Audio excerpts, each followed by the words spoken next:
Olá, amigos da Fazenda São Marcos. Olá, pessoal, tudo bem? Então, agora a gente vai fazer uma fogueira depois de um dia gostoso, de bastante sol, de piscina, de cachoeira. Agora a gente vai poder, montar nossa fogueira e se divertir ao redor do fogo. Eu estou aqui com a ajudante que vai explicar para vocês como é que a gente faz isso. Pronto, nós estamos aqui com a nossa fogueira montada, com o nosso ajudante. Por favor, ajudante, diga aí como a gente fez a nossa fogueira.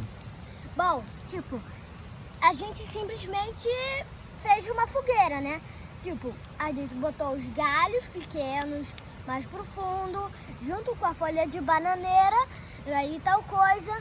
E a gente achar um pouquinho de carvão da fogueira anterior, e a gente também achou que fosse uma boa ideia. E também a gente botou os gavetos pequenos perto da folha de bananeira, depois a gente botou os gavetos mais grossos, de mais longos, e a gente simplesmente botou em formato de pirâmide e pronto. Isso aí, e nós precisamos só de 5 palitos de fósforo e muito assopramento e muito abanação, mas conseguimos com 5 palitos de fósforo. Nós estamos num lugar muito úmido, então mesmo as folhas de bananeira que pegam fogo fácil, elas estavam um pouquinho úmidas demais, as fumaças iniciais estavam bem pretas, mas é isso, nós montamos essa forma de pirâmide.